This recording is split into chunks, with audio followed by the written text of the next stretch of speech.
Indian railway finance corporation IRFC Indian railways का एक बहुत ज़रूरी फाइनेंशियल आर्म है जो 1986 में बना था। ये रेलवे इंफ्रास्ट्रक्चर के डेवलपमेंट के लिए फंड्स जुटाने में बहुत ज़रूरी रोल प्ले करता है, जिसमें रोलिंग स्टॉक और दूसरे एसेट्स की एक्विजिशन भी शामिल है। IRFC का मेन काम फाइनेंशियल मार्केट से फंड्स बोरो करना और उन्हें इंडियन रेलवेज या मिनिस्ट्री ऑफ रेलवेज के अंडर एंटिटीज़ को लीज पर देना है। ये गाइड आपको समझने में मदद करेगा कि IRFC में इन्वेस्ट करना एक वायबल ऑप्शन है या नहीं। फाइनेंशियल परफॉर्मेंस ओवरव्यू, रेवेन्यू और प्रॉफिट Q3 FY25 में IRFC ने ईयर ओवर ईयर 2% का नेट प्रॉफिट इंक्रीज रिपोर्ट किया, जो 1,630 करोड़ तक पहुंच गया। Expenses, total expenses Q3 FY25 के दौरान ईयर ओवर ईयर 0% से थोड़ा कम होकर 5,135 करोड़ हो गए।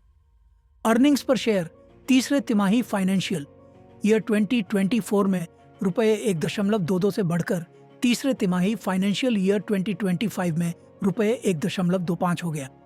करंट प्राइस रीसेंट डेटा के अनुसार IRFC शेयर्स लगभग ₹126 प्रति शेयर पर ट्रेड कर रहे थे।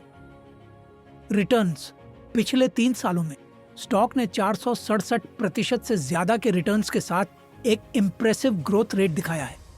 एक साल में रिटर्न्स -18.87% पर नेगेटिव रहे हैं, जो मार्केट वोलेटिलिटी और सेक्टर स्पेसिफिक चैलेंजेस को रिफ्लेक्ट करते हैं।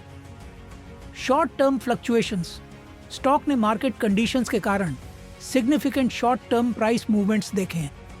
डिविडेंड पॉलिसी IRFC ने 22 अक्टूबर 2024 को ₹0.8 प्रति शेयर का इंटरिम डिविडेंड डिक्लेयर किया, जो इसके फेस वैल्यू ₹10 प्रति शेयर के बेसिस पर एक इफेक्टिव डिविडेंड यील्ड में ट्रांसलेट होता है।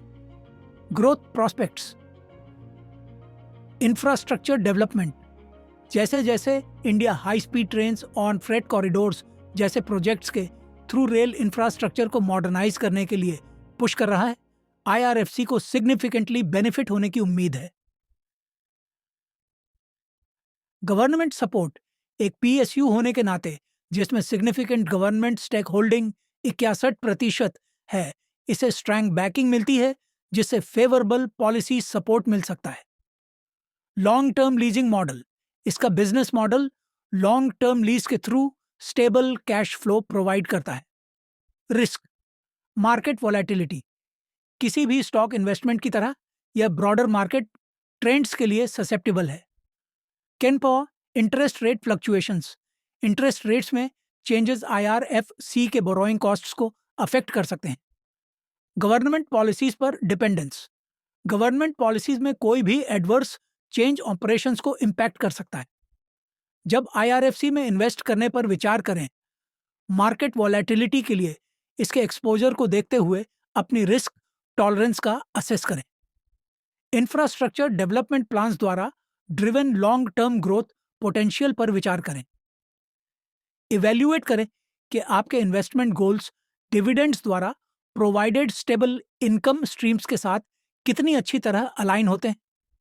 कंक्लूजन में, जबकि गवर्नमेंट सपोर्ट और इंफ्रास्ट्रक्चर ग्रोथ प्रोस्पेक्ट्स जैसे कंपेलिंग रीजंस हैं जो IRFC में इन्वेस्ट करना कुछ इन्वेस्टर्स के लिए अट्रैक्टिव बनाते हैं, जो टाइम के साथ स्टेबल रिटर्न्स चाहते हैं या जो नेशन डेवलपमेंट इनिशिएटिव्स से क्लोजली लिंक्ड PSU स्टॉक्स में स्पेसिफिकली इंटरेस्टेड है।